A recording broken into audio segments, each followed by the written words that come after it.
listeners, and welcome to High Tea Mystique with your hosts, Kat. And I'm Tess. And Pam.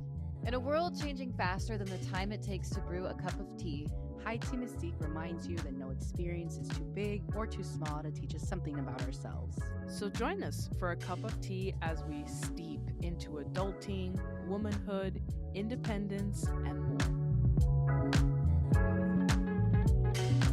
It's Halloween. It's Halloween, everybody. Well, almost. It flew by way too quickly. Like, how are we so close to November? I know. Yeah. I'm thankful because of work, but I'm also hateful because what the fuck? Wait, can I curse? Yeah. I don't know. It's my for first time asking. doing this. We love the profanity check. Just in case. It is the eve of Hallows Eve. Oh, slay. The that eve down. of Hallows Eve. That's true. I just get reminded that Halloween is technically the eve of Day of the Dead. Yeah. You know? Yeah. So, yeah. Mm-hmm. I just realized that. It's a good reminder. Yeah, it's a good reminder. You should know. How many lifetimes have you lived? Oh, girl. Way too many. Ooh. Way too many. It's all in the blur. Yeah. Mm. Sometimes it just needs to stop. I don't know how cats do it. 9 lives? Mm. Well, you have more than that, so. honestly, their attitude would suggest that they don't know how they do it either. Yeah. That is true. So, now that we've stated the obvious, Okay. welcome everybody to High Tea Mystique.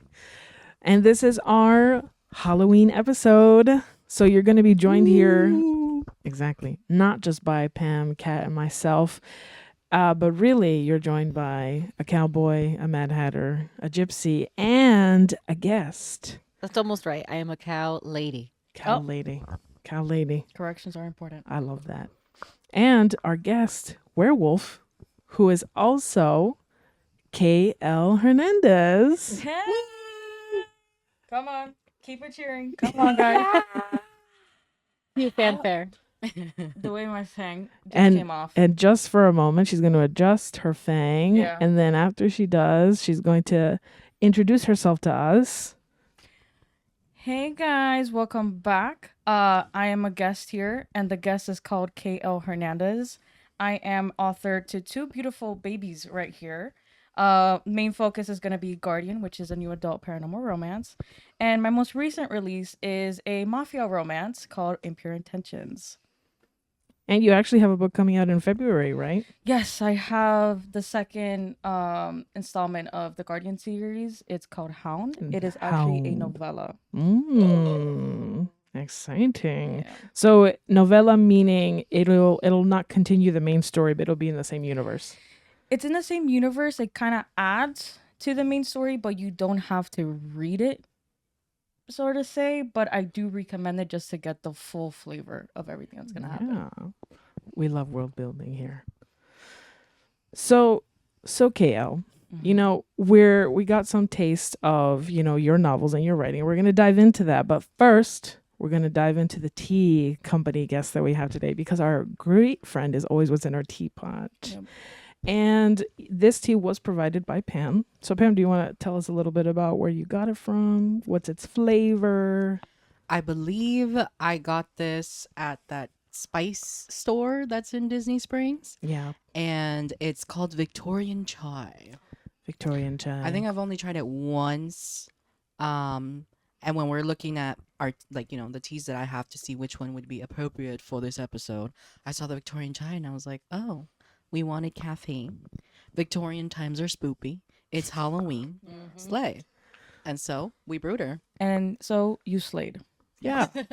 And, you know, spoiler, vampires in Guardian, so Victorian. You can't slay them, actually. Watch me with my garlic. Woo! They're actually not allergic to garlic. Oh. These vampires are more science-based rather than fantasy-ish. Oh. So the series does take a more science fiction route rather than the fantasy aspect of it. Obviously, it still has that undertone, but for the most part, like, they are allergic to the sun, but it's more like like when you go to the beach and you don't put enough sunscreen, they So get like burned. Twilight. A sensitivity. Sensitivity, yes. Twilight, no. Because with Peace and Love, I do love my Twilight movies, but however, those vampires are horrible. These vampires lean more towards like underworld, not maybe a little bit like Castlevania, Okay. towards that route. Yeah. All right. Getting the real tea with this tea. Yeah. Speaking of tea, I just want to chime in and say that what makes this a Victorian chai is the fact that the tea base of it is actually an Earl Grey. Oh. So it's super cool that it has bergamot and then it also has a touch of fennel. So as far as what this tea can do for you medicinally, it's known to benefit liver and lowering bad cholesterol, potentially heightening good cholesterol as well. So really more of a balancing out, which is why it's good for the liver. I'm gonna like her. So yeah, I think so. I think so. We're testing to see if we're going to be able to finish our tea by the end of today's episode, which is always a fun side thing to watch for our viewers, is to see who actually finishes their tea, because sometimes we get so enveloped in the conversation that we don't end up sipping on the tea as often as we think we're going to do. So stay tuned and see who does it first. I make no promises because unfortunately I don't know how I'm gonna drink with these things. But if they both come off, I'm chugging it. It'll If you be can, in the cup. if you can drink blood, you can drink this. We'll see. Well said. We'll see. We'll see. Well, cheers. Cheers, everybody. Happy Hallows Eve. Cheers. Let me see. Oh, there's also rose petals. Okay, that was possible. So maybe, but no promises. So actually, to dive into our guest author here, you actually started to answer one of my questions, which was, what's your breed of vampire, right? Like, how did you, and you just told us a little bit about that. But I guess my next question would be, where did you kind of draw the lines? Like, how did you decide between, this isn't going to be a Twilight vampire. Maybe this is not the classical Dracula, but this is somewhere between like the kind of romanticism and classic Castlevania mixed with a little bit of the super sci-fi modern underworld. Yeah. Right? How did you decide that? Okay, guys, I don't mean to sound like a hater. However, because Twilight is such a huge phenomenon, during the pandemic, it was lockdown. I had never read the books. I decided, you know what? I'm going to read the first one. I read it. I'm like, oh my God, this is not great. I can understand the appeal. And don't get me wrong, I love the movies. Are they amazing? Media wise, no, but hey, I'm just a girl. I like them.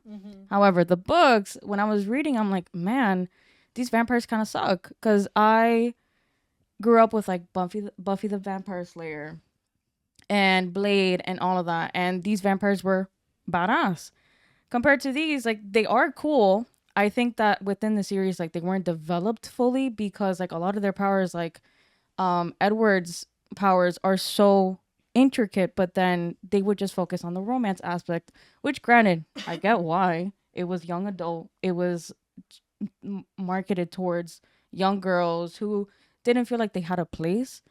But like these vampires, everything that could have been developed wasn't, and so a lot of people have pointed it out. So then after I had read it, I'm like, I'm vowing to myself that I cannot have my vampires be like this.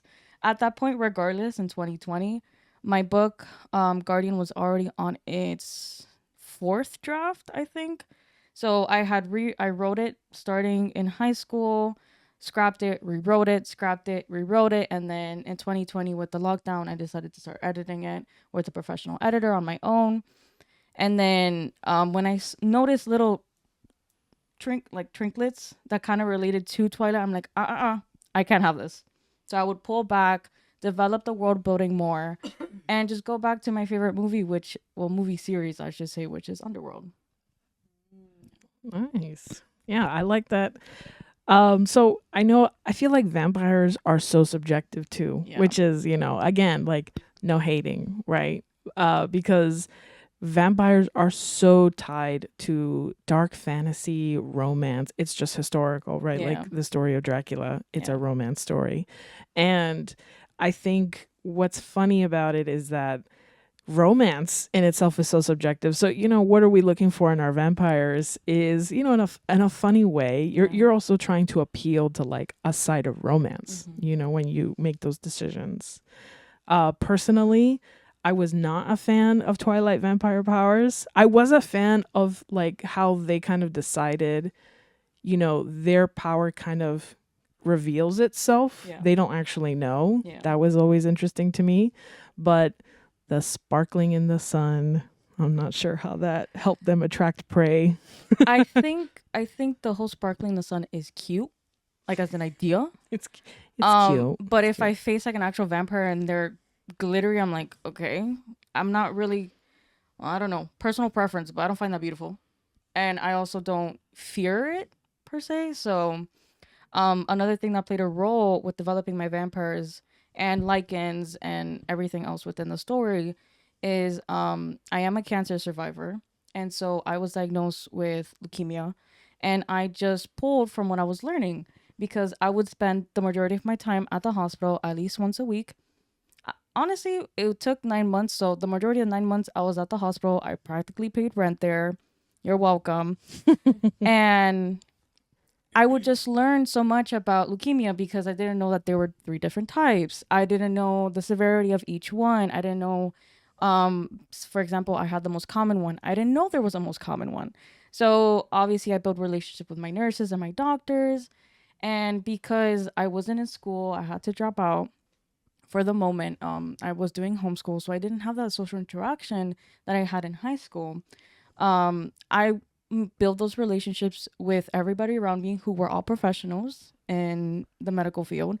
And so I would ask, like, okay, what does this do? Because I would get different types of chemos. How would this affect my blood type? Or how would this affect X, Y, and Z? What are the symptoms that I would get with this, etc.? So then little by little, they would explain. And then I decided, you know what? I'm going to implement this. Like, this is the perfect way to not only escape, but also world build. Because I'm already getting the experience. Might as well just push in what's the reality. KO. Thank you. I knew that was going to happen. It's fine. Remember, bestie. Bestie. Bestie. That's beautiful, bestie.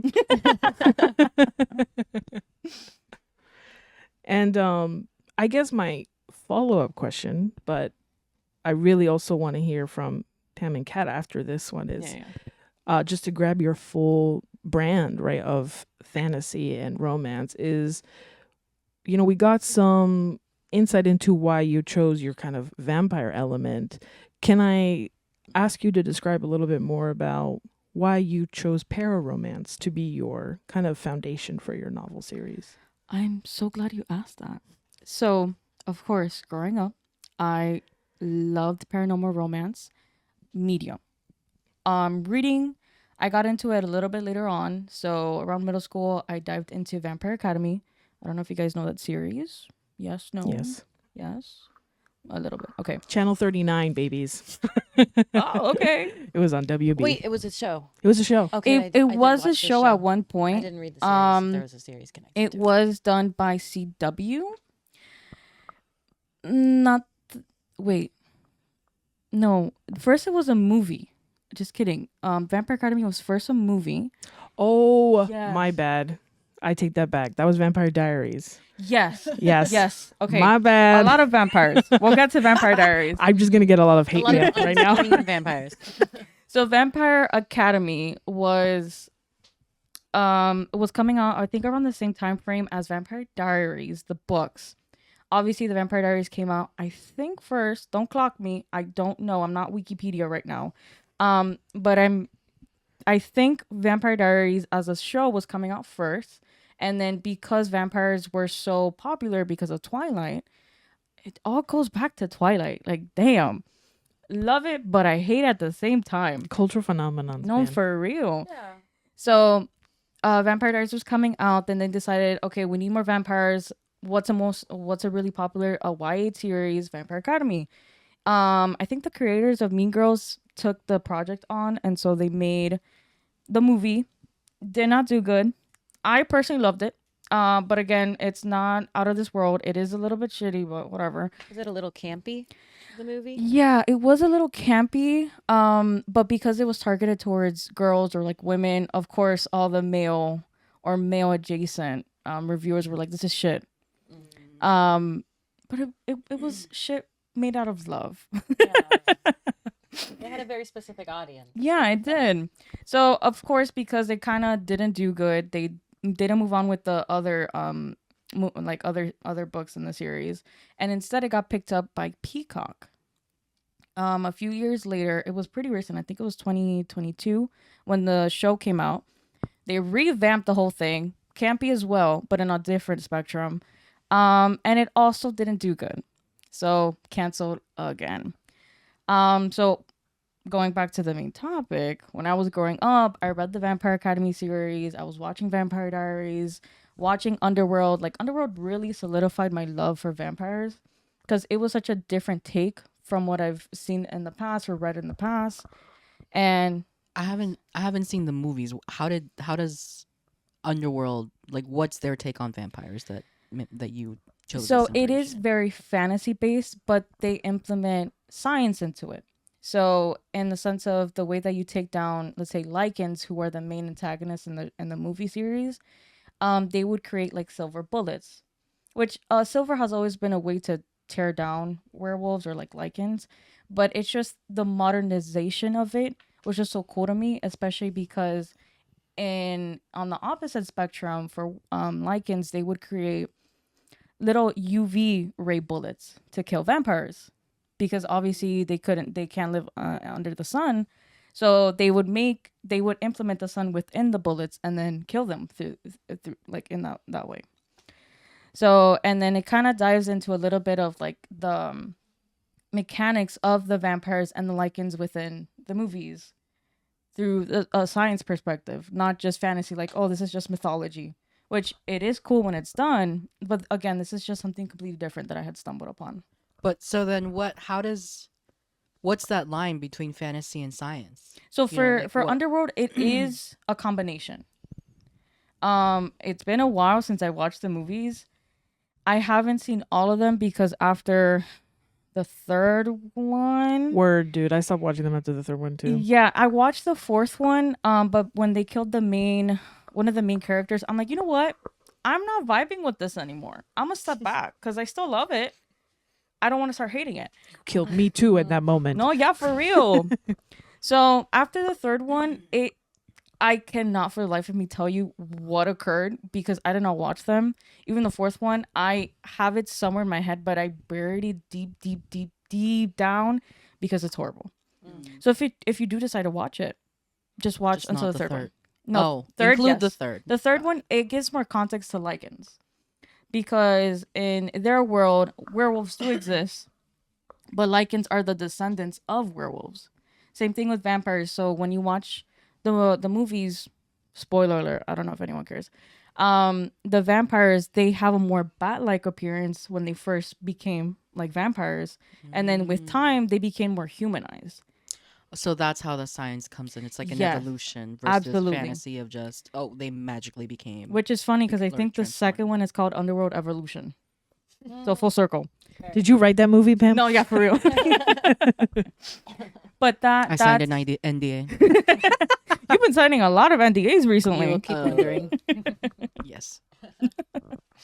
But that whole evolution aspect of it, I loved it. So then that's where I brought it in for this series. You don't see it as much in the first book, but I do have plans for it and the later installments. Ooh. Exciting. I think it's also, to bring it up, right? Because we'll revisit it again. It's such an important distinction that you talked about critics versus content catered to women, right? And of course, I feel like a lot of people can share this, that all of the pieces of literature, pieces of media that we just talked about were centered and catered to women, right? And I know that there's a kind of this like, and it's not just men, right? But I feel like even women kind of, they find these pieces of literature growing up, and then they grow up and then they're like, oh, that was terrible. This is ass. Like, nobody should read it.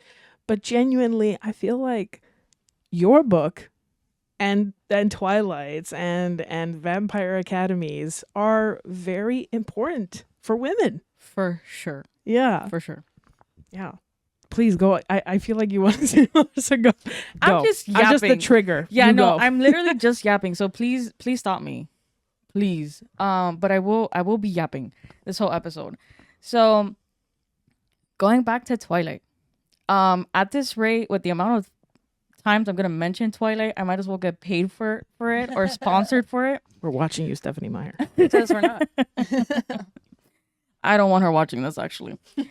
So with Twilight, what I love discussing about that series is that when it first was coming out, it created a genre that didn't exist before. And more like age range, right? So at the time, you had your Lord of the Rings, you also had Harry Potter. Two different series on completely two different ends, but there was no middle ground. Then Twilight hits the market. And don't get me wrong, it's not to say that there wasn't something like it already existing, but it was just I don't even know, I don't know if there's research for it, but I think it was just a necessity that young girls needed that then pushed it to make young adult what it is today. So obviously nobody understood, like, okay, this isn't middle grade like Harry Potter. This isn't for kids. But this also really isn't for older people. Like, it can be, but it's not really marketed towards them because the main protagonist is like a 15, 16-year-old. She's in high school. So what can we do to better market this? And it was young adult. Young adult came to be little by little. It wasn't off of the top of their head, I don't think. Then again, I don't work in the publishing industry, so don't take that with a grain of salt.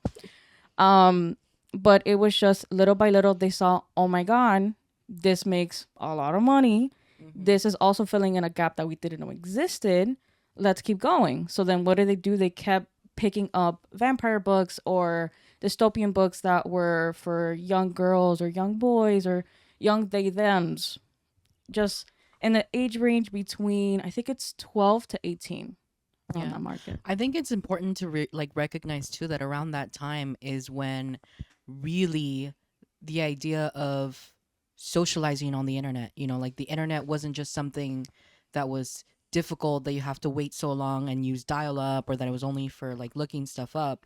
Now it's like you can do other things on the internet. Mm-hmm. If I'm trying to think about when Twilight came out, it was around when we were in high school, and that was like 2010, around that time. And so what was around that time, MySpace. Facebook was just starting up. I know a lot of friends who like wrote fan fiction, and so they would share their works that I feel was very similar to the energy that Twilight brought. Yeah. But now it's in the spotlight, and it's like, oh my God, we didn't know that our stories that we fantasized about and drew and wrote silly stories about could be a thing and could be published. Yeah. And so it's almost like seeing what you thought only existed in the internet is now fully recognized. Yeah. So I feel like that's probably why there was such a huge spark too, because and then bringing in another vampire media that was really popular was Interview with the Vampire. That was huge. But again, it wasn't for young girls. It was for older people of ages 21 and plus. So now bringing in a series that has vampires that can be marketed towards young girls, it was a win-win. Obviously, Stephanie Meyer, full-on billionaire or millionaire, I don't know which one, but she's making bank. The publishing house is still making bank. And then the movie companies too. Because now with all the movies coming out throughout that time frame, they were huge. And then now there's talks of having a TV show or an animated TV show. Oh, wow. Yeah, and it's still popular. Like, I work in a library, so I see kids checking it out. Literally last week, I saw a kid, a boy, mind you, which I wasn't expecting because, again, it is targeted towards young girls. A lot of boys make fun of it. But he was checking it out because his friend recommended it to him. And the copy that we had in the library was of Twilight and Life After Death, or Life and Death, which is the gender bent version of Twilight. Oh, wow. Combined into one. Yeah. I did not know that existed. I didn't know that existed. There either. are so many books. There's like the main four, right? So Twilight, New Moon, Eclipse, and Breaking Dawn. There's life after death. Again, I don't know if it's life after death or life and death, but that one is just the gender bent version. It's just one book because Bella is, his name is Bew in this depiction. He's a boy. And then Edward, with peace and love, I don't remember her name, but then she's a girl. Edwina. Maybe? I don't think so. It doesn't sound Will we right. get a gender bend of yours? There's no need to. All right. Because Stephanie Meyer, the reason why she came out with it was essentially she did receive criticisms like your whole the whole conversation of childbirth is a huge aspect of the books. And then vampires, unfortunately, they cannot have children. And one of the main characters, Rosalie, always wanted children.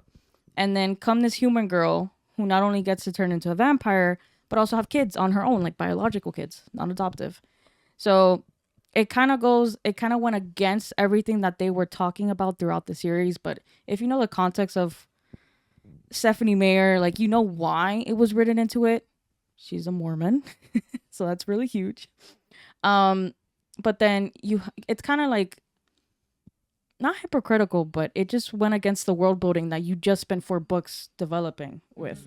So then after I think Breaking Dawn came out and she received some like backlash, she's like, I'm gonna write this book to show you guys that the genders didn't have to do anything with it. And then Life After Death, again, I don't know which one it is, came out and it did have to do with it because Bew turned into a vampire. The book ended that way. Renesmee didn't come to be. Everything that transcended between Twilight to Breaking Dawn didn't come to be. So it's also a whole gender conversation. Honestly, if we have a Twilight podcast, I could keep going. Like, I could keep going. I could write a whole video essay about this.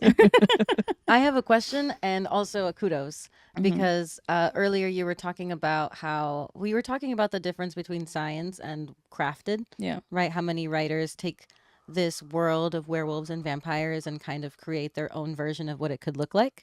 But I really like the idea of what you were saying about bringing the science into it. Yeah. And I'm thinking about science because I believe, right, and correct me if I'm wrong, that these things are based on lore. Yeah. Right. And it goes into very specifically like geographical regions and their understanding of werewolves in their area and their understanding of vampires in their area and how that has evolved over time. So I'm really curious for you in your research as you were crafting your worlds, where you source that from. Google. Google is a huge tool for me. Research. Research is very important, like our librarians would say. But it's not perfect. So I when I first started writing it, I was trying to stick to the source material of mythology and other vampire series that were coming out or had already existed. But then it got too tedious and I'm like, girl, back off. No one's going to double check this because everything is one of a kind. Right? Like Interview with the Vampire. Vampires are very different to Twilight vampires. The only thing they have in common is just that they're vampires and they suck blood. Yeah, they do. No, because I'm thinking about Twilight vampires, and it's so funny because I realized this recently. They don't actually have fangs, like these. They don't have fangs. Nope. They just have like sharpened little teeth, but they're not fangs. That must hurt real bad. Just gonna stab you with a spoon. Yeah. Well, and there's this line too that I'd like to hear you talk about, especially for any aspiring writers who are listening to what you have to say, of you can have an appreciation for where things came from and still build your own world on top of it as long as you're honoring the culture. For sure. Yeah, 100%. And then the other thing is that I stumbled upon when I was doing my research was the whole vampire versus werewolf topic. It has existed forever. They have always been mortal enemies. And don't get me wrong, I love it. But then when I was doing my own research, because I don't know if you guys have picked up, I don't call my werewolf-ish beings werewolves. I call them Lycans because those are the science deviation of them. So werewolves are the ones who turn into a full wolf, like the ones in Twilight. However, my Lycans, they're more humanoid. So they stand on their 2 feet, but they have that wolf look. But they're more human than not. So when I was doing my research, I came about how vampires are the good and then werewolves are the bad guys. And there's racist undertones there. And I was really trying to push away from that because I was unfortunately going that route without knowing, because I didn't know that was a perception of it. So again, with my research through TikTok, my very valuable source, TikTok, online, other books, I realized like, okay, I need to sit back and figure out how to deviate from this completely because I don't want to keep perpetuating it, essentially. So in Twilight, that's kind of what happens with the Native Americans. She used their traditions, their culture, their themselves as the bad guys, essentially, and then made them into animals when they're not. They're more than that. So I tried really careful to not go down that route, and I hope I didn't. Did you want to say something? Kat? I just think it's a really powerful message, you know, to again, like emphasize that it's your world and you can change perceptions while still honoring the culture, right? Of Lycans and of vampires and of what we know them to be, but saying like they can exist in any and every sense. So we don't have to look at it the way that we've always seen it. And that's amazing to recognize the racist undertones. Yeah, thank you so much. Thank you. Because I was also the whole blood situation. Again, as a kid, when I was watching Vampire Media, I'm like, why are they sucking blood? Like, it makes no sense to me. Just eat, I don't know, like una tostada. Like, it's not that serious. So then when I was coming up with it, again, when I was in treatment, I did my research because a lot of Vampire Media don't talk about it.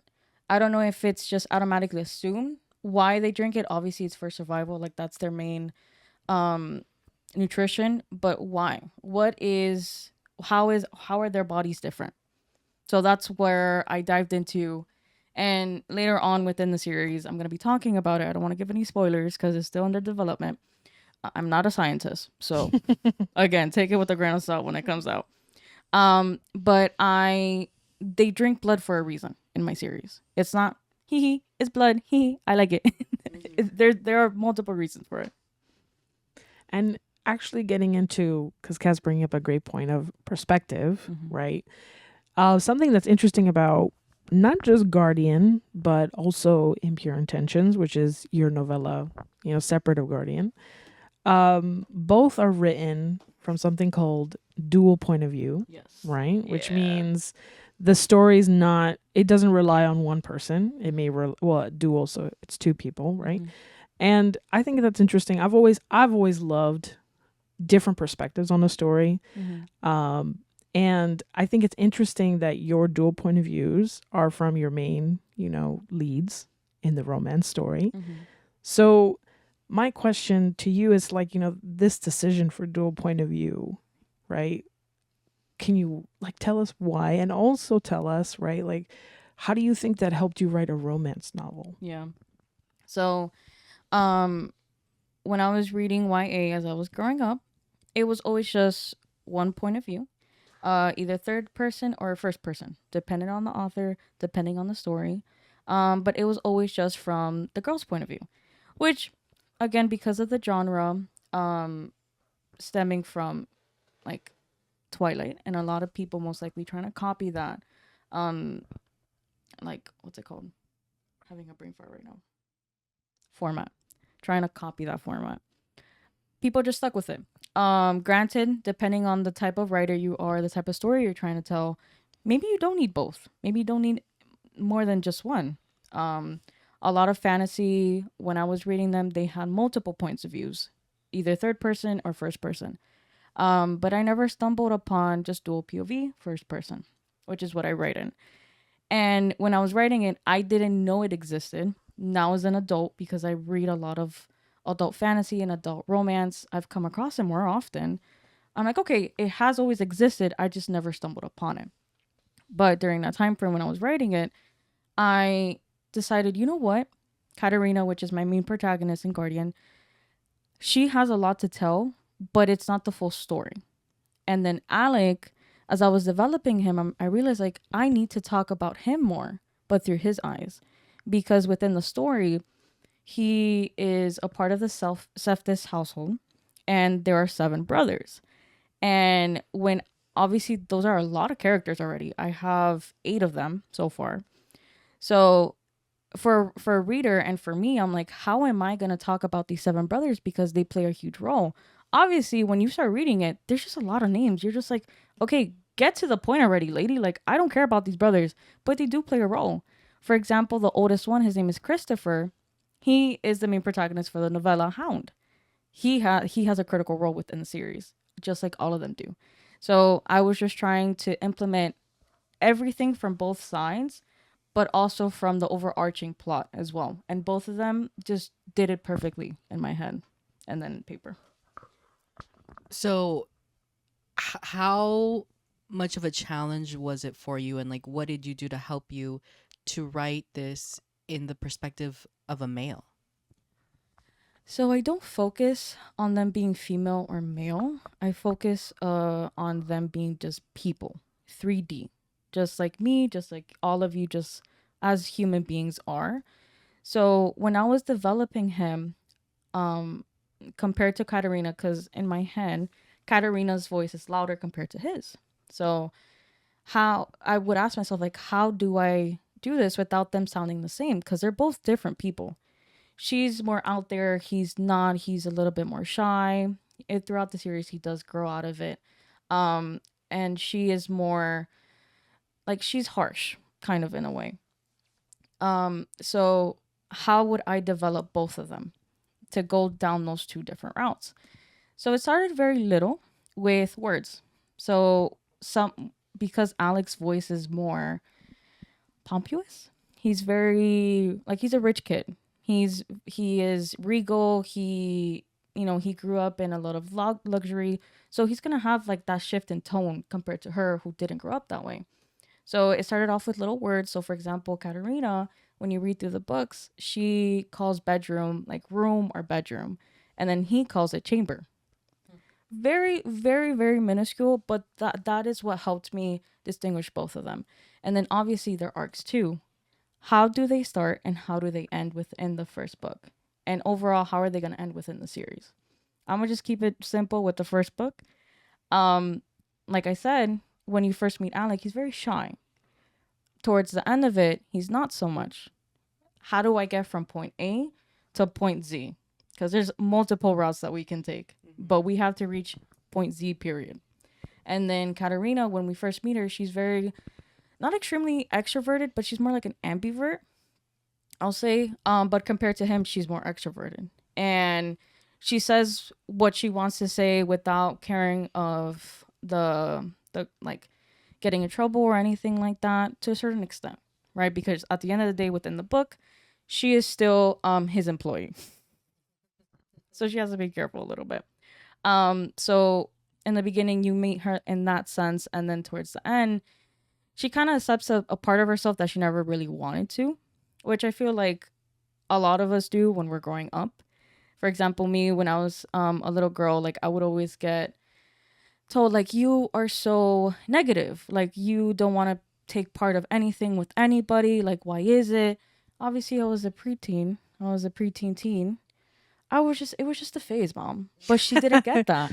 Just a phase, Mom. Even though she went through the same thing. Exactly. Yeah. But a lot of people forget that. And so for her, because there's obviously that paranormal aspect of it, she's trying to set the piece of her that she doesn't want to because of how everybody is going to see her and how it's going to affect her and those who she loves. So at the end, spoiler alert, I don't know if I said that, but she does accept that part of her and she's not happy with it. And then again, in the later installments, we're going to explore that. But they shifted, they reached a midpoint, and then they both ended at complete opposite ends again.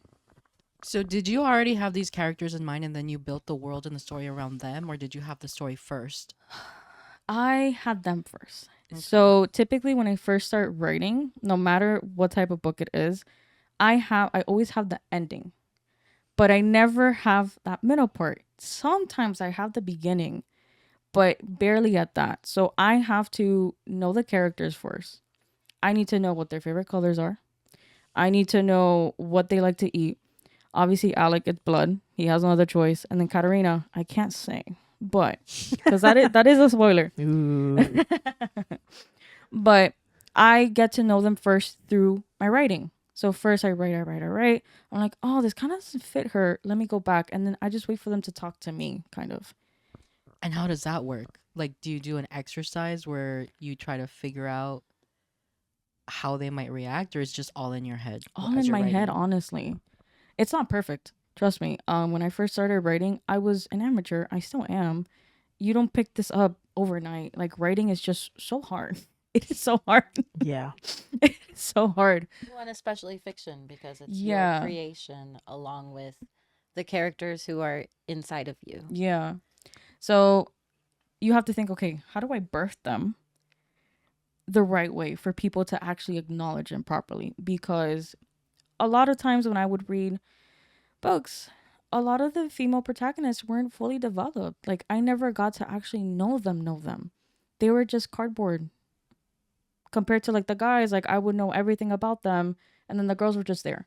And again, because of the popularity of Twilight, they were just used as a sit-in for you to just give everything to that character and to travel into that world and go through what that character goes through. Yeah, right. Because you were saying that before, like so many stories were told from the woman. So she was the vehicle into Right. the world Yeah. rather than let's get to know this character. Yeah. Yeah. And so talking about vehicle, going back to the dual POV, like both of their worlds, like they live in one world, Alec and Katarina, but they live in different depictions of it because Alec is a vampire, Katarina's a half human. She's a guardian. So she's not one to be into politics. Alec has no choice but to be into politics because his father is essentially the ruler of vampire kind. So when I was developing their stories, I also asked myself, how am I going to talk about this without it being like an info dump? Because how the hell is Katarina going to learn about this? She doesn't read like that. She hates doing homework. She's just like me, for real. But how am I going to develop that without it being info dumpy, without it being boring, and without it being out of character? So again, that's where Alec developed and grew out of. That's where he sprouted from. What you just said now was great into a question that I've been wanting to ask, which is, I know that for background for you, I studied theater. And so as a creative myself, one of the first things that I do in my process is taking a character and making a chart of the ways that I myself am like my character and ways that I am not like my character. And so I'm curious to know, and a gift to the readers of your series, of what is a way that Alec and Katarina are like you. I love this question so much. So, excuse me. I try so hard to make them physically unlike me. Like Katarina, I don't know if I have it here. No, I don't. Katarina does not look like me. Like under this wig, I do have red hair. I do not have white hair, unfortunately. But I'm red haired, dyed, not natural. Again, unfortunately. Brown eyes. I'm more on the lighter skin, and my ethnicity, I'm Latina. Compared to Katarina, who ethnicity and race wise, I cannot talk because it is a spoiler. But when you see her physically, she is very, very dark skinned. She has umber skin, light green eyes, and long black hair. So a lot of the criticism that I saw when I was growing up, or when I was doing my research as well, with main protagonists, that they're a carbon copy of the author. And while there's nothing wrong with that, I just don't like that personally. Because while yes, this character is going through some hardships that I've gone through, or she handles some feelings that I've gone through, whatever the implications are, at least those a lot of people can relate to. Compared to like the physical descriptions, unfortunately, young adult, and even to this day, like when it comes to publishing, like traditionally publishing, which is where you publish like the big houses like Simon and Schuster, Penguin, Random House, like all of those. It is very white centric. A lot of the authors who get those big deals, who get the movie deals, are all white for the most part, actually. Little by And the little, characters are too. and Yeah. that's where it comes from. Their characters are very white, and there are, they come out with so many book series, and every single one of them, all the characters are white. And it's not to say like white people don't exist; they absolutely do, but They're not They the do. only ones. they're not the only ones. Exactly. Sorry, that was just really funny. Because again, coming from, I am white, but I am Latina first. Oh, second, I don't know. But I am Latina, and I live in South Florida, which I'm very lucky to, because it's very diverse. Compared to when you go a little bit more up north, it's very white. And so that's how it is with publishing. So they're slowly making an indent with like diverse authors, but it's very, very little. And when I was, after I had finished writing Guardian, and I decided, should I do traditionally published or should I do indie published? I wanted to do traditional because when I would go through Barnes and Noble or Books and Books, I would look at books and none of them had my last name. None of them had names that sounded like mine. I'm Latina. My last name is Hernandez. And if you caught my first name in the beginning, no, you didn't. my government Who did that? KL. Yeah, K-L. eso es todo. KL. Or bestie. So I would go through the stacks and not see myself represented. And sure, when I was reading, they kind of had similar attributes to me, like dark hair, because again, my red hair is not natural, unfortunately. Or dark eyes. They never were like me. They had something maybe, but not even. Because even then, when white authors were publishing, a lot of the main protagonists were blonde, blue-eyed. I'm nothing close to that. And as a kid, it's funny because when I first started writing Guardian, I realized like a lot of the characters were white. And I fixed that when I became conscious as an adult. I fixed it because that doesn't represent the world, because vampires aren't just white. They come from all across the globe. For example, Native Americans, they have their own mythology. Mm-hmm. Typically vampires come from Romanian mythology, right? Yeah. So, and Romanians don't look like other people, just like Native Americans don't look like other people, like etc. So, it was my main focus to diversify myself, and implement whatever I could internally to them. So with Alec, going back to our main topic of conversation, he's shy. I'm also shy. And I grew up, while I didn't grow up with 7 brothers, I did grow up in a Latino household. And I always felt like I didn't have a voice. So, and then when I did get to speak, I would get backlash for it, because it wasn't what they wanted to hear or what they wanted to focus on or whatever the case may have been. So with Alec, he kind of handles that. And when you take his gender to account too, he's a guy. Typically, a lot of times it's women going through that, because women are the one getting the most backlash, especially when you're a preteen, going through middle school, high school, having these hormones and everything.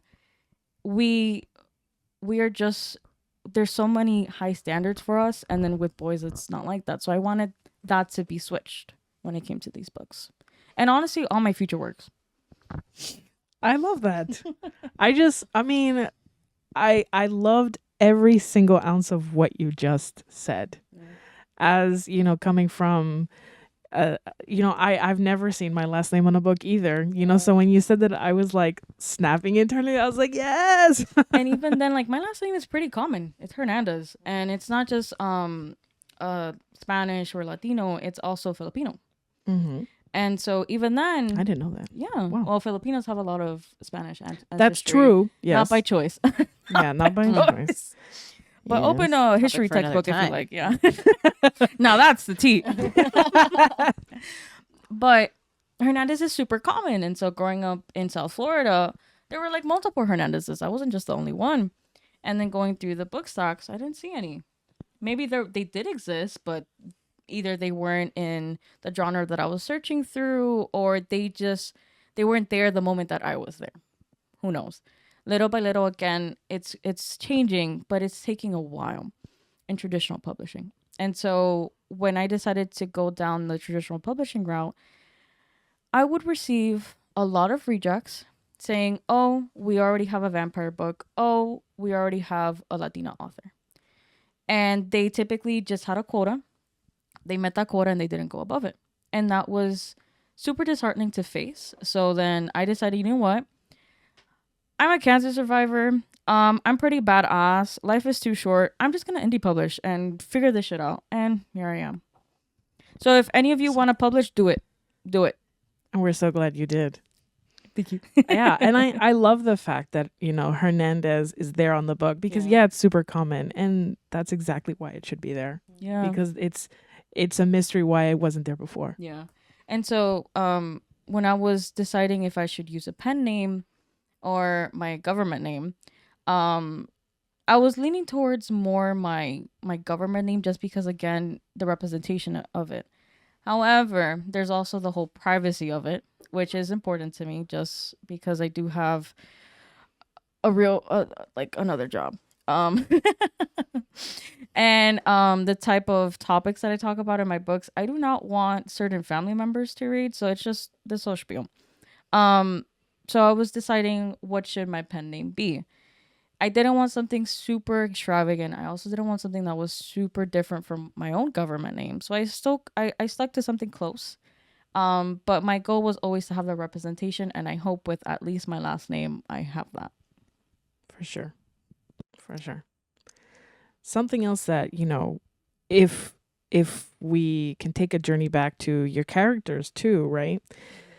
Something else that is really, really unique from, honestly, as we've discussed, fantasy, romance, right? And something that you've even hinted at already is that your female lead is definitely the assertive, dominant one, right?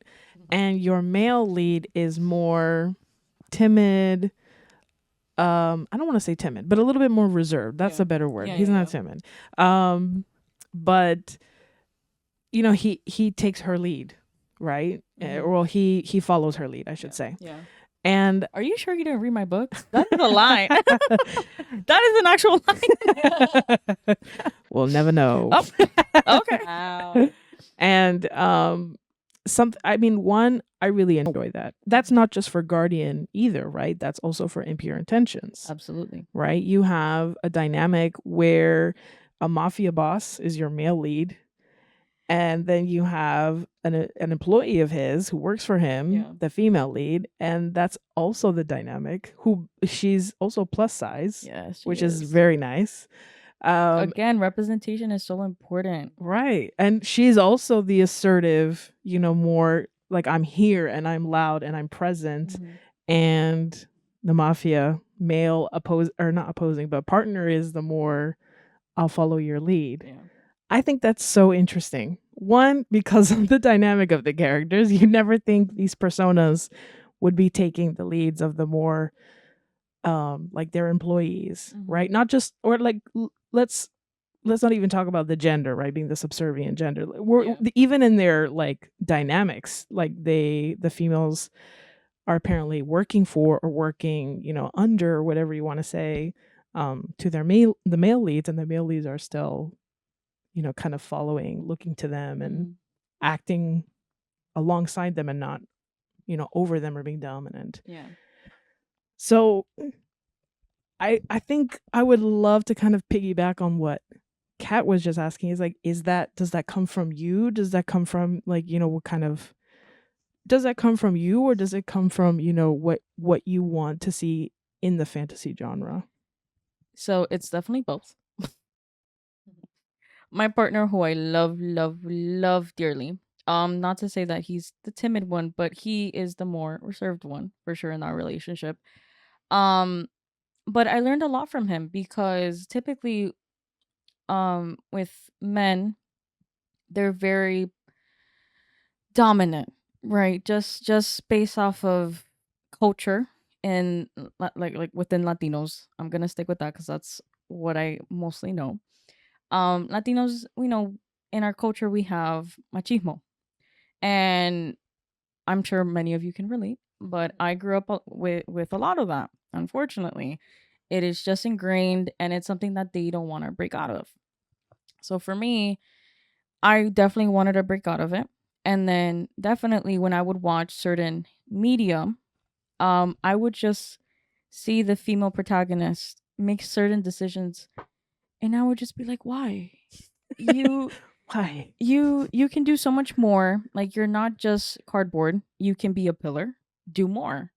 And it was obviously because of the authors writing it, because of the characterization, whatever it was. But I didn't want my characters to be like that. Yes, I wanted them to have their own faults, but I wanted them to have strength, even if they didn't have it from the very beginning. If they found it throughout their time frame within the series, or whatever the case may be, I wanted them to be strong. And then one of my biggest gripes when it comes to reading uh female leads is that a lot of people would describe them as badass. And while it's not to say that they don't exist, it's just a lot of it is just they're not they're not characterized correctly. Um and with Katarina, I didn't want people to just say that she was badass just because she was female. I wanted them to say that because she was actually badass. So with the struggles that she goes through, she becomes badass by overcoming it, not automatically just because she's a woman and she, can fight.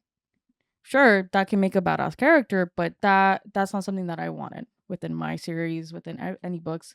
And then with Impure Intentions, which I have right here, it's obviously it's more modern, it's more contemporary, it doesn't have any of the fantasy aspect, but I wanted that, characterization of a kind of submissive man and a dominant woman, because I read a lot of romance, and a lot of times it's mostly the opposite: dominant man, submissive women. And while, yes, enjoy your vices, but please, my ladies, stand up, please, because sometimes they go, like, these authors make them go through certain things. I'm like, why? But why? Like, you just showcase that she could do so much more. Why are you letting her just succumb to this man? Like, he's just a man at the end of the day. Like, she could do so much more. So with Impure Intentions, and granted, a lot of mafia books, they do that. Oh yeah. And don't get me wrong, I love my mafia books. Love them with all my heart. But I just hate that dynamic, because it's just women are the majority of the time writing these books. Why do you hate us so bad? Like, oh no. no, like, why are you letting them get away with this? Please, like, if the man is supposed to love her, make him love her. Like, showcase that to us. I mean, it's a reflection of culture, right? Like, it's a Absolutely, reflection of yeah. the authors and their understanding of possibly what they think is right, but also what they think will sell, Yeah. right? Like, looking at popular novels, popular fantasy, seeing the structure and what they need to do. I know that there's a percentage of authors who are doing that, and how important it is to shatter that, Yeah. like, completely, like, re-embody it and show people what stories should start to be looking like moving forward. Yeah. Because strong female leads can and should be everything. Yeah. And I think that vulnerability is one of the greatest strengths that we can have. And so the more that you can show that side of a Mhm. character, I think the more people are naturally going to gravitate towards your works. Yeah. Not just because it sets them apart, but also because it's real. Yeah. I 100% agree. And you mentioned something really important, which is the selling part. And absolutely, a lot of authors write what sells. Also from a place of what they want to see. But then that further drives the gap that's already existing of non-dominant women. So within my books, my goal is to close that gap at least, and to showcase, like, you don't have to read just one type. You can read this one as well, and this one, and there's multiple. It's all multifaceted. So with Impure Intentions, while unfortunately Mateo, who is the main protagonist, he's not a mafia boss, but he is a boss. He owns a company, because we love Latinos winning. He owns a huge company. And Vivian starts working there, which is the main female protagonist. There's a lot that plays into it, but essentially she starts teaching him in the bedroom. And a main aspect of mafia romance, or just romance, I would say, is just the virgin trope. Pisses me off, because you are not going to sit here and tell me that this 26-year-old is still a virgin. Like, there's no way. Like, yes, they do exist, but this is fiction. They don't have to exist. And so the whole tropification of it for the majority of the part, like they don't need to be virgins. Like they could go a completely different route. It's kind of also like, from in my opinion, rape. Well, trigger warning, rape. I do not like including that in any of my books. I do not like reading it. I don't care if it serves a purpose in the series. It could be removed. It could be removed because if you really care about your audience, if you really care about your characters, you can find a different route. If there's a certain point that you're trying to reach, you can find somewhere else to reach it. Like, you don't have to go that direct route because you're the one creating the world. In all honesty, you like Game of Thrones. I know it's a very, very popular series. A lot of people love it, but I do not watch it because of the rape, and I don't read it because of the rape. Like, there's no point. There's really no point. So when it comes to writing, I deviate from those tropes because yes, they're popular and they might be popular for a reason, but they don't need to exist in my world, and I'm not gonna incorporate them. Yeah, if we could have that world, KL, I'm pretty sure we would hop on too. Damn it! It's our bestie. Okay, I'll try to do my best to Bestie. bleep all of them. This would be a really good first episode to test that. I could help. I'm really good at it. Doesn't even have to be a beep. It could just be random sounds like fanfare. Yeah. An AI voiceover. KL. Ew. Don't Yes. even bring AI into this. I can't. But to the original statement, yeah, KL, I mean, I feel like if we could jump into your world that doesn't have that, that'd be great too. Because Right. I'm not to I guess comment too much on that because I don't want to give it too much attention, but it kind of scares me a little bit, with the interest in that, because I feel like it's a little bit of a conditioning, because we know historically that people who have had those vices first were men, Yeah. right? So they stuck around long enough, and now it's kind of catering over to the other gender, and it's a little bit scary. Not gonna say why, but that's definitely what has And happened. going back, that just brought up another point. Going back to the whole badass aspect of it. Game of Thrones, I'm gonna use as an example, Sansa. Mhm. Sansa is a kind of a badass character. Again, I've barely watched it, have never read it. But from what I've heard and seen and read is that they categorize her as a badass character because she's gone through so much, and Yeah. all that she's gone through is because like she's been raped and she's been abused and everything. And to become a strong person, you don't have to go through that. Yeah. Yes, you can have your traumas, but that does not have to be one of them. Like, again, for my books, it's not even like never say never, but I would never include them because there's no point. Yeah. If there comes up a plot point that I try to integrate it into, I'll just find a different route. Like, it does not need it. Just like it shouldn't be existing, but unfortunately, because we live in this world, it does. Yeah. Well, and I think it's also important to recognize that the most powerful writing comes from a place of truth. So if it's not your truth, you couldn't possibly, I feel like you couldn't possibly tell that story in a way that is as authentic as the other story, which is your own. Absolutely. So, I'm not gonna keep focusing on that, but I'm gonna jump into race. Right. I include different races in my series, but I do not talk about the experiences that people within those race goes through because I do not experience that. And I'm never going to. So, for example, Vivian in Impure Intentions, she is Panamanian, but she's Afro-Panamanian. She's black. So whatever struggles she might go through as a black person, I'm never going to dive into because that's not my story to tell. However, because she is Latina, I'm going to be talking about the Latina struggle. Yeah.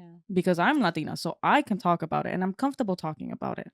And there's this whole conversation that's forever gonna exist within writers, within authors, is if authors should be writing ethnicities or races outside of their own. And for me, they can, as long as they do it right and they're not talking about the experiences of people within those races or ethnicities.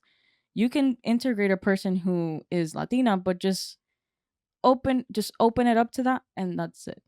Unless you're Latina, you do not talk about their experiences. Again, this is just my take. You do not talk about it because you've never experienced it and you're never going to, unfortunately. So, Yeah. I think that's a really powerful message. I feel the same way in my realm of art as well. I wish that people understood that it's important to create spaces for those who can authentically tell a story. A great example is directors, right? And this occurs in filmmaking, in theater, in music, where oftentimes people will pick an art that they're infatuated with. They won't ask the question as to why they're infatuated with it and deem themselves capable of being able to stage it, right? And being able to put it on and oftentimes it's because they have the money and the resources. And I have so much more respect for those who say I have the opportunity to really highlight somebody who can tell this story the best. absolutely. My God, yes, you put into words perfectly. Mm-hmm. Yeah, well, and that's what you're doing, with your texts and like being so passionate about emphasizing the Latinx experience, Yeah, and like for all of the fans of your novels too. yeah, because growing up, did you guys watch telenovelas? Yeah. I would hope so. Mm-hmm. We're all Latinas. Actually, I'm not. Oh, you're not? No, I'm not. Huh? I'm mulata. Oh, So my okay. dad is black and my mom is white and my stepdad is Venezuelan. So I have Oh, like a very okay. hybrid Yeah, experience you growing have up in like South that air. Florida. Okay. Okay, you're a Latina adjacent.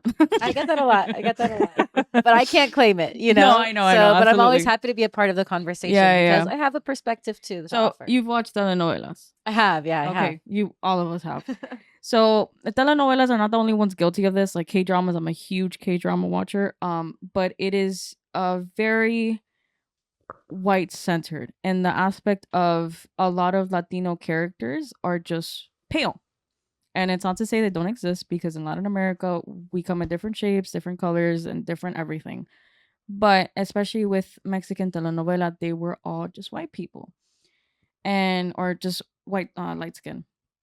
And whenever they would introduce a character who was tan or looked more like my uncle, who is very tan, they were like el jardinero, like the gardener, or a servant, or anything in that sense. So when it comes to diversity, I don't want to write them in that aspect, um, unless there is a reason for it. So going back to Guardian, when you read the text and you kind of take into account the world of the Guardians, all of them are, for the most part, they're people of color, and I did that for a reason, not just because they're like in different texts. They would write people of color as like servants or antagonists. Again, going back to Twilight with Laurent. Laurent in the books is white, but then when they were creating the films, the director wanted to include more people of color, and then the author, again, takes this with a grain of salt. But it lives in the internet. She said, we can only do antagonists because the good people cannot be anything but white. Okay. So then when it came to writing the Guardians in my book series, the white people do exist there, but they're mostly people of color. And it was because, especially when in high school, I don't know if you guys dealt with this, but when I was reaching my senior year, a lot of my friends were enlisting in the military. And the military is made up of a lot of people of color, and it's because they come from backgrounds that don't have a lot of luxury or a lot of opportunities, so they go through that route to seek those opportunities. And it's essentially how it is in my world. It's not explicitly talked about, not in the first one anyways. It will be explored in later on, but that's why I implemented that whole aspect of it. I just have to say, and like highlight, right, the importance of how passionate you are to kind of break that stereotype and that stigma, because I see the damage that does even within my own parents. Like, they're victims of feeding into this idea that whites are the only ones who are ever elite. Exactly. Like when there are movies, especially now, right? There's a lot more movies that are coming out with more diverse characters and things like that. And I hear it, especially, in my parents, like, oh, why do they have black people as like regals? Like, they didn't have, like, that wasn't, it's not historically accurate, is Right. their I guess argument. Mm-hmm. But then, I have, like, I don't know enough about that kind of history to correct them, so I don't feel comfortable to. But Yeah. that doesn't mean that there weren't, people of color who did have like estates, or who had their own servants and things like that. And so I think it's really important to kind of point that out, of how, the impact that has, Yeah. and how it has contributed to the narrative that is, the people who have been colonizing. Like, we Yeah. are the ones who are better, we are the ones who have a certain level of, I don't know, um just, that they feel so above, Yeah. and that's not the reality. And to me, it makes me a little bit sad, because I don't think they realize that innocent looking comment Yeah. also affects them. Yep. Because Absolutely. I'm like, but you're not up there either. Do you understand what it means Right. when you support this kind of narrative? Mm-hmm. You're also suppressing yourself, and like limiting what you think your people could be capable of. And then those effects trickle down to their kids Yeah. and grandkids and and other extended family members and friends. Thankfully, not this one. Oh, Yeah. Woo. Because of all of the unlearning. Yeah. Yeah. But my family, like other Latino families, they're guilty of it. When um it's not to say that they would say it explicitly, but they would compliment more my sister and I, who were lighter skinned compared to my Mhm. other family members who are darker. Mm-hmm. Um and obviously as a kid you don't pick up on that. But as an adult I slowly did, because I hate saying this, but my grandma, she loves Turkish shows. And that's not the part I hate. Novelas turcas. Novelas turcas. However, um I would try to suggest, abuela, ponte a ver los K-dramas. Like, watch K-dramas. We have them on Netflix. You're watching all the Turkish shows on Netflix. You're running out. She's on YouTube at this point. Love Ev- that. No, every time I walk into her room, she's like on episode 856, and last week she was on episode 622. Like, how are you doing that? Then again, she's retired. Right. She has nothing else to do. It's So you know impressive what? is what it is. Rock on, abuela. However, I would suggest watching K dramas, and she's like, I don't like them. Obviously in Spanish, but I don't like them. And I would just respond like, why? You've never watched them. What's the problem with it? And she was like, well, they don't look like me.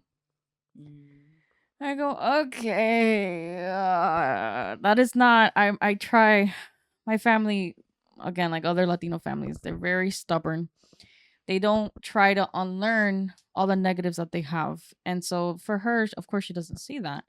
And while I love her to death, love her to pieces, it is not my role to teach her and to unlearn it for her. Like, if she wants to change it, she'll do it herself, but she doesn't want to. She's comfortable where she's at. And that's what happens a lot with Latinos and other ethnicities and races. They don't want to Yeah. change just because that's what they grew up in, that's integrated within their culture, and it's just the normal for them. So, Well, and we love to make discussion out of everything. And what I think is so interesting about what Pam brought up, because I've been in the similar situations with that too, about questioning the validity of something at the expense of making something more approachable, right? Like, let's say, right now we're arguing like putting people of color in roles that we think are not historically accurate. Why is it that we can so blindly accept, right, or fight something like that, as opposed to, is that table historically accurate?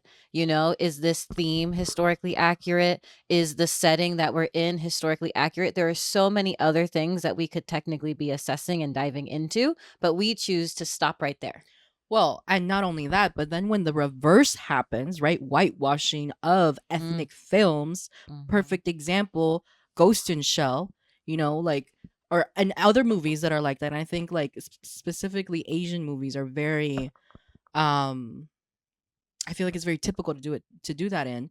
Nobody questions that. yeah. They just accept that. They Accept don't it. say anything about like, oh, but this isn't really that accurate. They just think, oh, how cool, or look how well this actor was able to portray, whatever. 1,000%. So it's a double standard, and it's something that I think I love that you're bringing all of this up and that you talk about it and that you integrate that in your thought process and your writing process, because I feel like more people have to start acknowledging that and have to at least be more aware of it, like understanding everything that we've been digesting, questioning where it comes from, who wrote it, why did they write it this way, though even the way that you look at the books that you've read, and you've started questioning certain things and decided to take certain positions as a writer. I feel like more people need to do that, need to realize, why is it that this is all that I'm reading? Like, is there a reason for this? Yeah. And then kind of go down that rabbit hole. And I'm glad that Yeah. Because Pam is the Mad Hatter. you follow that white rabbit. Yeah. They know where it's going. Again, white. Anyway, Ooh. Whitewashed. Damn. yeah, because the hair is the one who's crazy. Yeah. Yeah. Whatever. Oh no. Yep. Everywhere. But yeah, I'm really glad that we have this episode and then we have you as our guest to kind of highlight that, because it's such an important topic to have. I feel especially now, with how the political climate is all around the world. And I think we're also in a very unique point where this is going to sound morbid, but we're going to start outliving those old thoughts. Right. And so we're getting to a point where this is the time to make those changes. We can make an impact and change the mentality of an entire generation that is going to shape the future, because the older ones, give it another 20 years, 10 years, like Wiped I'm out. hoping Don't know. I'm hoping that as they get older, this newer generation, really our generation, Gen X, millennials, Gen Z, will be able to shape a better future where we have more of these conversations, and we'll be able to see not only just the Hernandezes, but like the Svadbiks, like the Sugimitsus, like all of these different Don't beautiful forget last the names. Cusidors. Mhm. Yes, the Cusidors. Mm. Like all of these beautiful last names with so many different stories to tell that don't have to fight that struggle that you faced, when you wanted to go to because you had a very valid reason to go through the traditional publishing route and they denied you. Yeah. So I'm hopeful that there will be a future where that won't have to be an obstacle, because I feel like another thing that I hear a lot from the opposing argument is, oh, they're like the quota, right? But then it's like, but yeah, why does there have to be a quota? Like, you're upset at the quota. We are too. But why does it take a quota for us to even be represented? And even then, like, it's not doing any service to you and it's barely doing any service to me. Yep. And it's making the argument and the sentiment around it even worse. So, Mhm. but that doesn't mean that there's not something wrong there. Like, we still have things that have to change. But yeah. Yeah, and I think a really good reminder is that the change starts with, really forcing the hand of those people that are in charge of these multi-million-dollar, like, traditional houses that are, and really, what does a quota mean? Well, they have to, of course, meet a certain diversity quota, and then they have to meet a quota for selling. And really, that's us, right? So what they Mhm. sell depends on us. So if you're on your bookshelf and, or if you're on your bookshelf, I hope so. But if you're in Barnes and Noble and you're looking around, look for KL Hernandez. Well, unfortunately, not on Barnes and Noble. Tell us where to find you. That's where you should go shop. Unfortunately, it is Amazon. I know we shouldn't be supporting, but that is one of the only ways that indie authors can publish. It is the only route that I could have taken. So I am on Amazon. I am in the process of opening my own private shop. It's a lot, and I'm scared. You can do it. I Yeah. try. I'm trying. I'm really trying. But hopefully in the future, I don't know how long, but I will be opening my own shop, so that way you can just strictly support me through there instead of Amazon. Because with all the ethical issues, I know Amazon is on a very Yeah. very thin ice. But support those authors, because that is also speaking, with your coin. And unfortunately, that's what moves these quotas, quote unquote. Absolutely. Yeah. Well, KL. We got it by the Besties. end. I am so glad that we have this conversation to learn about Guardian, to learn about your author style, to learn so much about, your this genre, this everything that's possible in romance, right? Paranormal romance. And I think what I'm really excited about, right, is everything that you're going to bring to us coming up, right? So can you give us a sneak peek as to what we can expect for the future of KL, the future of the Guardian series, or even if you just want to maybe hint at some things that are to come with Hound. This is like Tess asking for herself. No, yeah. Mind your business. No, I support it. So Hound is coming out February 18th, 2025. Like I said earlier, it is the novella for Guardian. You do not have to read it, but I highly recommend it just because these characters are amazing. It is Christopher Seftis, Alex's brother, the oldest one, and Lorenzo Devon, who is Katarina's cousin. So the story is essentially about them too.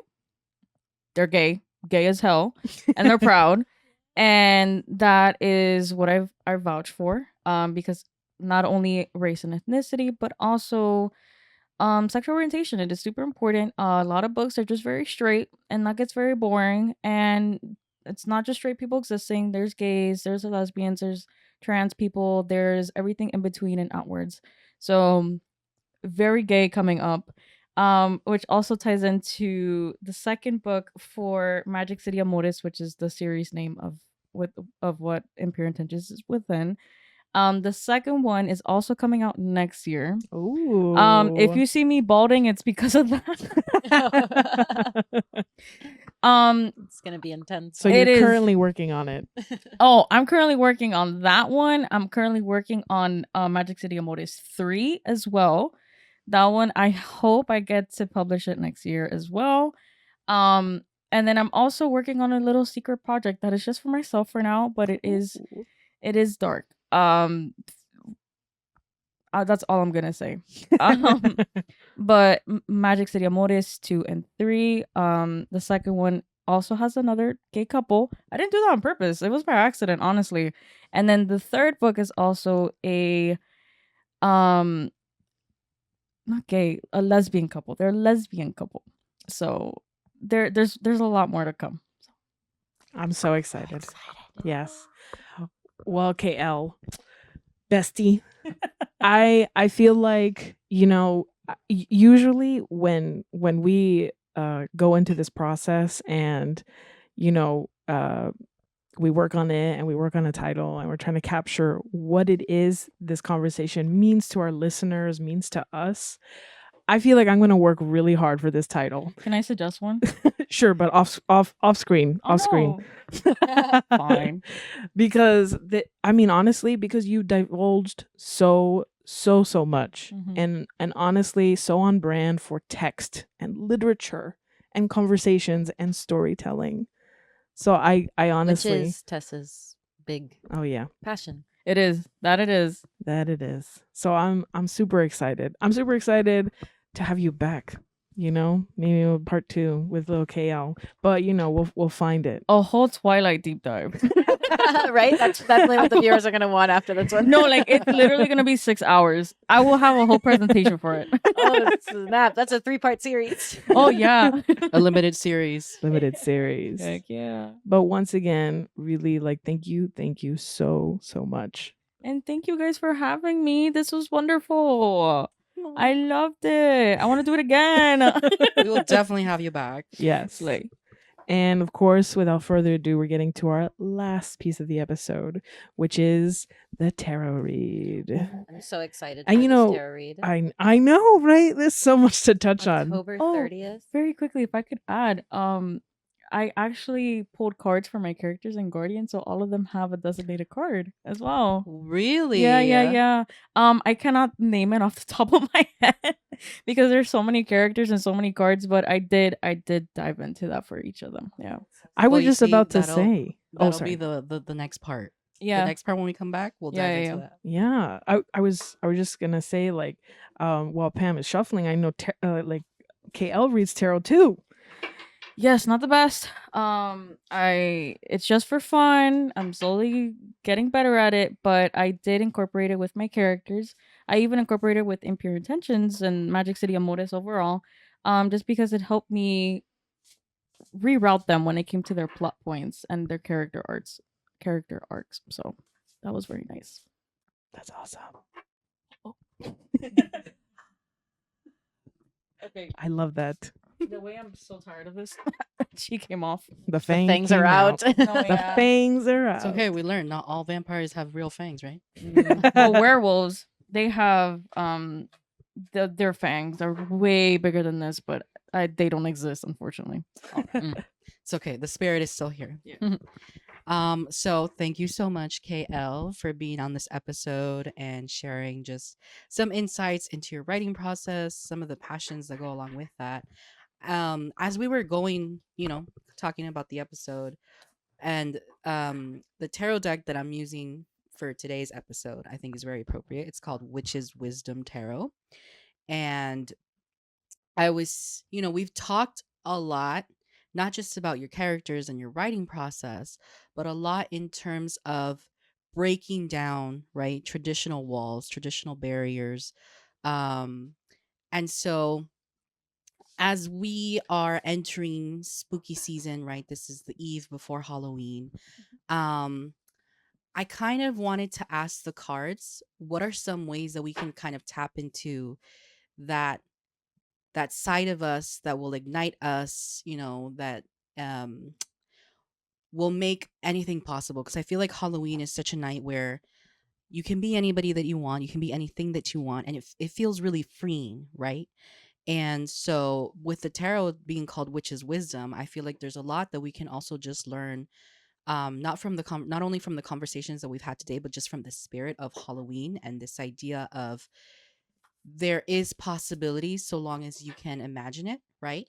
And so I would love to ask the tarot, what are some ways that we can kind of break down those barriers, right? The things that may be holding us back, whether they be fear, whether they be societal norms, um, and if we have to tap into the spooky, or like find inspiration from some of this paranormal or spiritual aspect of Halloween, like what are some of the things that we can kind of think about, things that could encourage us, any other messages that the tarot might have for us, because I feel like, as I've mentioned earlier in the episode, this is a really good time. I think as our season develops, as your books develop as well, I feel like times will quickly be changing and evolving. And it can be a little bit paralyzing, right? When you're in this state of fear, uncertainty, um, there's a lot of reverting back to into your shell, kind of wishing things were as they were before. But there's a reason why there's disruption, and it's because maybe some things that we were doing before weren't really working that well, even though we thought they were. So let's see if we can get some cards out. This deck is really big. I think I'm going to take these. Okay. So we have the Messenger of Air, Witch of Water, and Messenger of Water. And this one I will definitely have to use my book to help me break this down.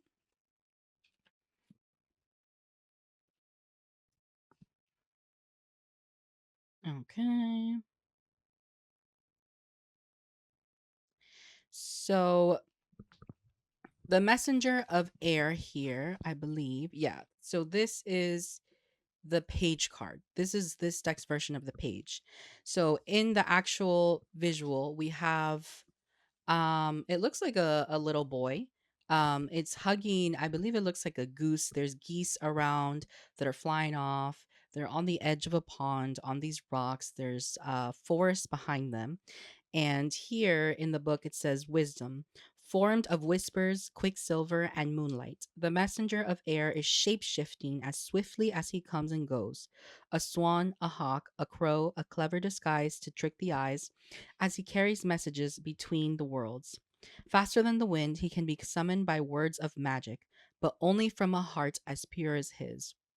It's a blessing to catch a glimpse of this messenger and one of wonder, and if your words catch his ear, he will transport the dreams you long to manifest and return with the answers to your prayers. Essence: dream, ask, believe, anything is possible. Counsel: remember your childhood dreams, how you could fly, how you woke in the morning knowing anything is possible?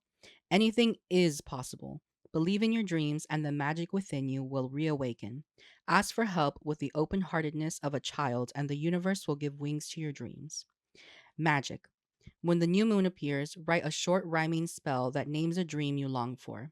Feel what it will be like to have it come true. Go out into the moonlight and chant your spell until you feel the air messengers there to carry it into the realms of spirit. Give thanks, go to bed, and pay attention to dreams at night and signs during the day. So then, following that, we have the Witch of Water. And we have this beautiful black woman who I believe she's a mermaid. And she's in the water. She has this bowl with water inside. There's a fish next to her. She has like seaweed, a starfish on her head.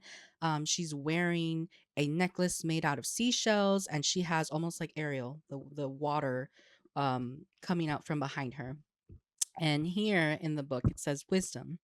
The Witch of Water is a being of embodied delight, conjuring magic with shimmering foam and green seaweed, salt and water, sparkling sunlight, and the feelings that flow through her. She rises from the waves, free and fully physical, dressed only in a string of pearls and a shining star. Her fishtail swishing spells into the flashing froth of holy waters. She rides the tides of feelings that come and go, luring, guiding, and fulfilling those who plunge into the sea of their desires. Essence: sensuality, pleasure, depth of feeling, embodied emotion, permission. Counsel: being fully open to your feelings can be a roller coaster, a raw and sometimes challenging experience. The Water Witch can show you how to be present with all of your feelings and especially how to delight in your wild and sensual nature. She knows the water takes the shape of its container. Ask and she will show you how to shape yourself into an iridescent vessel that joyfully contains all the waters of life. Magic attraction spell. Mix rose, almond, vanilla, cinnamon, and lemon oils. Add 7 drops, a teaspoon of salt, and 7 white chrysanthemums to a warm bath. Bathe. Feel the pleasure of being in your body. When you're ready, get out of charged water. Out of the charged water. Let it drain and thank the sea for receiving and aiding your magic. Offer the chrysanthemums to the water witch at a local body of water. And then we have the messenger of water, which here, I think this is a seal. It's a woman that's underwater that looks like this. She's swimming next to a seal with all of this seaweed around her. And it says wisdom. Water carries the stories of everything that has ever been and ever will be. It carries the legends of the Selkie, a seal who swims forth from the cold where the mystery dwells to drop its skin and take human form. Those who live by the sea say that deep within the waters, where the kelp forest grows thick and green, seals and selkies swim together. And with them swims a young girl with long red hair and webbing between her fingers and toes. They say she is the child of a selkie and a human, who shapeshifts as she moves between the worlds, knowing all worlds are one and all living things have their magic. Essence: messages, inspiration, gentleness, innocence, movement between the worlds. Counsel: there are messages waiting for you. To find them, listen to your heart, reread your favorite stories. Words have the magic to open doors to other realms and other ways of being. Allow yourself to be transported, enchanted, inspired. You are the author of your own story and its hero/heroine. Magic: learn to journey, to dream, to shapeshift. Go down to the shoreline at midsummer and offer 7 tears to the sea. Call to the Selkie who is calling you. Ask what she or he wants you to know. Ask yourself, am I human on the land or a Selkie in the sea? Your answer will awaken the magic of both worlds. And then at the bottom of the deck appeared Goddess of Air. So for Goddess of Air, it says wisdom. Oh, and then the picture, it's almost like a humanoid spider. It's a black woman with other arms coming out of her out from behind her. She's wearing a dress. She seems like an elder. And she's in the middle of a spider web. Is She's holding in one of her many arms a knife, and I can't tell what this other thing. It kind of looks like an abacus, a mixture of an abacus with a spatula or a fly swatter. Um, but here it says wisdom, ancient and ever present. The goddess of air spins the fabric of infinite connection. She untangles the past, repairs the present, and weaves the future. She is grandmother spider, braiding destiny with the passage of time, fingers and feet on the web of life. She feels every moment, senses the smallest vibration, knows what lies beneath the surface. In one hand, she holds a spindle, in another, a knife, in another, a sistrum, to set the tempo for the billion heartbeats allotted to all living beings before. She cuts the thread and weaves the magic of life again. Essence, interconnectedness, fix your relationships, cut ties, release the past. Counsel, your life is interwoven with those of your family, friends, and community. The goddess of air asks, do you recognize how many connections tie you to others and to the natural world on which you depend? What energies flow between you and others? What are you sending out, taking in, giving back? How can you cut the ties that don't serve your life? How can you mend those that do? How can you nourish your relationships with the community of creation? Magic. Braid 3 colored ribbons together, one for the past, one for the present, one for the future. Chant as you braid. Something positive from the past, something positive in the present, something positive for the future. Together I weave. Hang your braid up to remind you of your power to create your life. So I feel like what came out a lot, right, in the reading and the words that this guidebook had is this idea of transformation. Definitely the idea of anything is possible. And I think it's perfect, considering what I just mentioned about Halloween and the idea. And so I feel like the cards are trying to tell us, that same feeling of release that you feel from Halloween and the way that anything is possible and how this holiday can kind of give us this magical sense of release.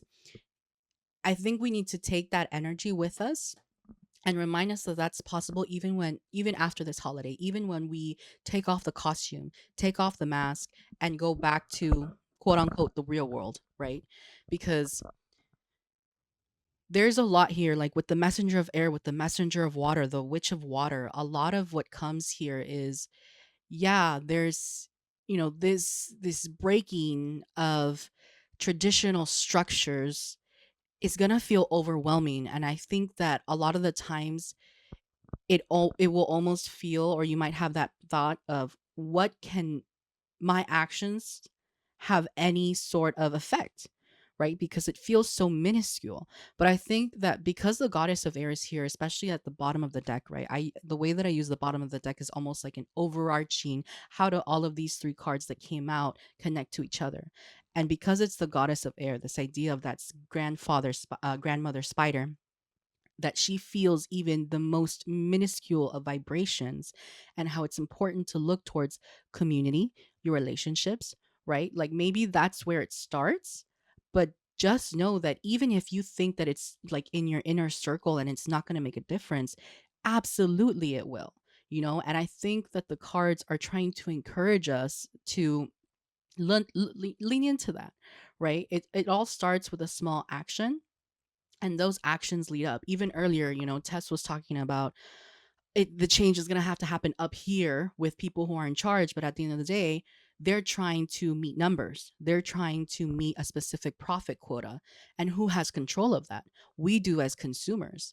And so if you feel that that you might not have any power to change whatever stereotype, whatever structure is already built into our society and into our systems, I think this tarot reading is really encouraging us that all of that is bullshit. It's an illusion that has been put onto us, and to remind us to go back to how it was. And I'm always talking about the magic of childhood, right? Because I feel like when we're children, I feel very strongly that you just have this mentality that anything is possible because you don't know anything, so there's nothing that's limiting your beliefs and anything that you think that is possible to come into fruition. So go back to that power, and even this energy that comes with Halloween, the way that some people will feel empowered or will feel like they can do certain things just because they're wearing this mask, that power at the end of the day is coming from within you. This idea of, charging into, even as you're asking, right? Because for the messenger of water, for the spell or the magic that comes with it, it was talking about taking like a magical bath, right?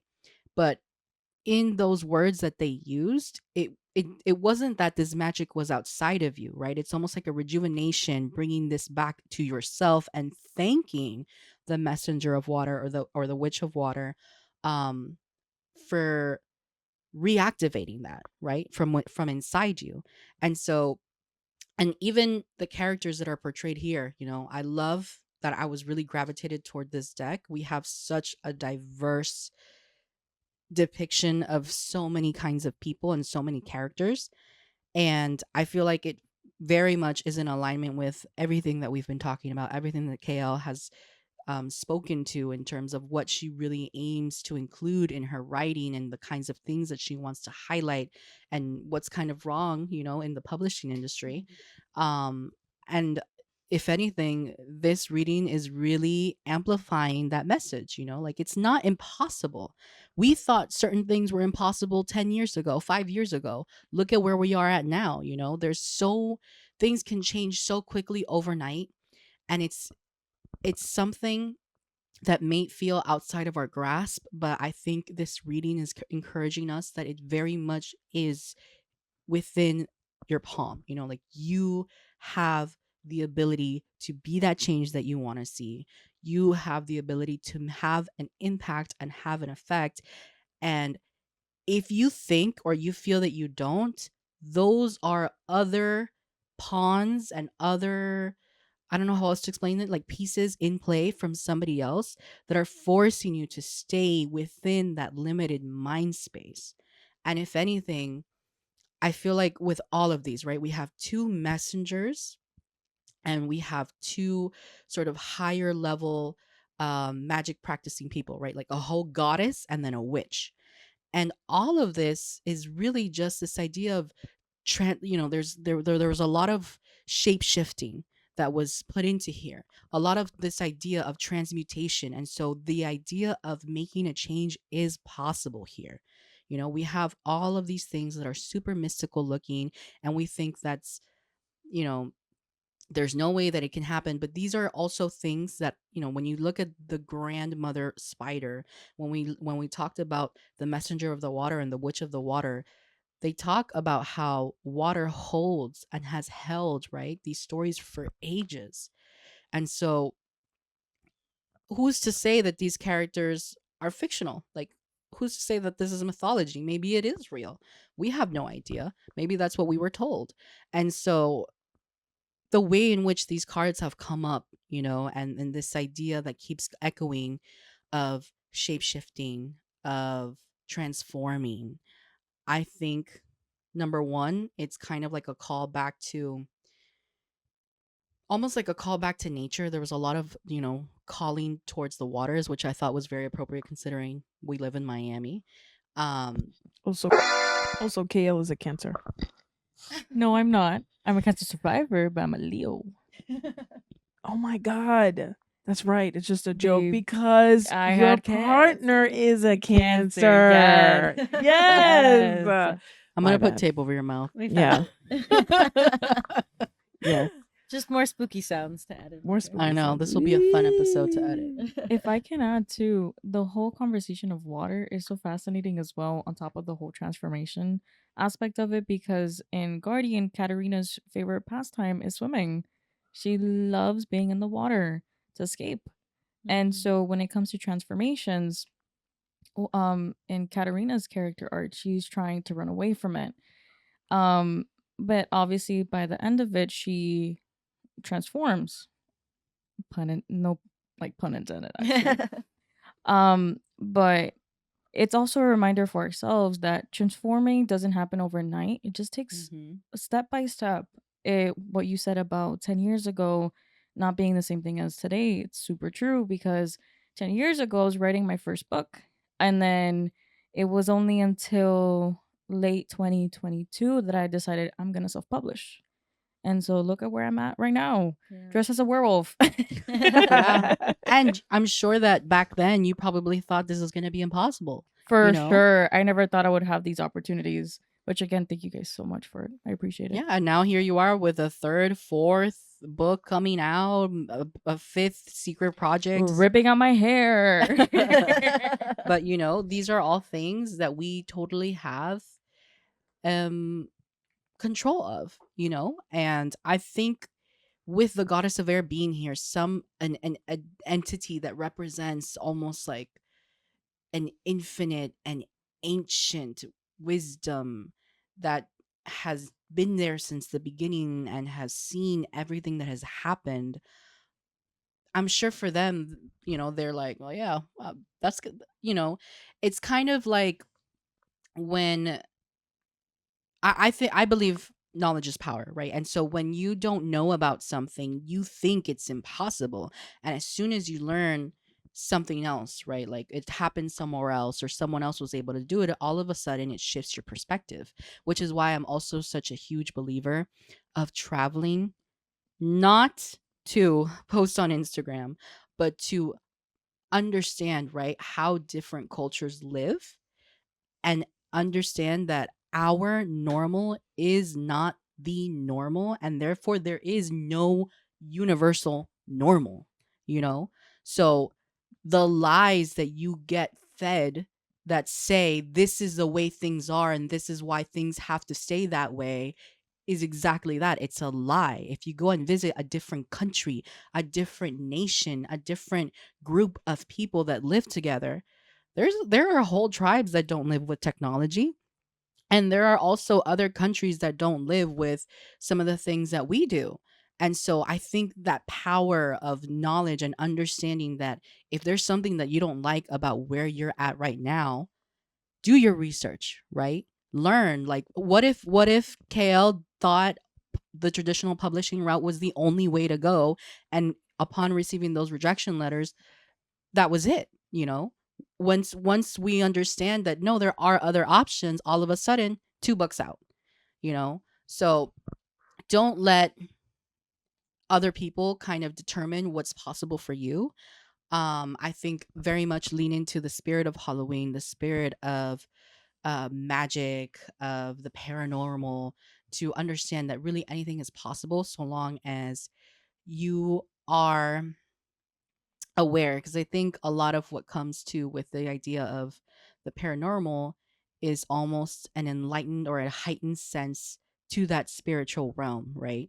And in order to do that, you have to be awakened, you have to be enlightened. There has to be um a certain lift of that veil for you to see these things. So just because you don't see them right now, that doesn't mean they're not there, and that doesn't mean that any change that you're looking to do is impossible. So that's what the tarot cards have for us today.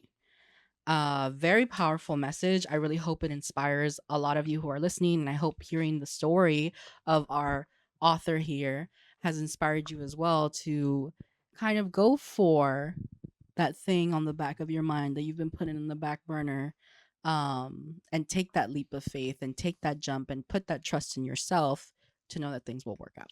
And if I could quickly add, like I said earlier, life is too short. Do what you want, even if you get rejections, even if you don't have anyone believing in you. The only thing that matters is that you believe in yourself, and that at the end of the day, if you have a story or if you have a movie or anything creative, there will always be someone who needs to hear it and wants to hear it. Always. And here's to many more Hernandezes on the shelves, many more Alfonsos and Fernandezes and many more to come. Yeah. Claim it. Yeah.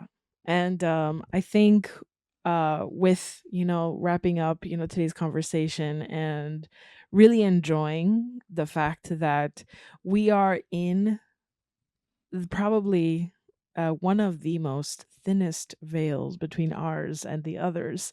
So enjoy it. Enjoy Halloween. Go out there, read a book, maybe Guardian. Go out Mhm. there, maybe experiment with tarot, maybe have a crystal friend, read your birth chart. I don't know. But enjoy the many sides of yourselves and the many stories that live within you. And magic is always within you. It's not just during the Halloween season. It's always existing. It's always growing. You just have to harness it and just believe in it. Period. Happy Yeah. Halloween, everybody. Happy Halloween. Bye. Bye.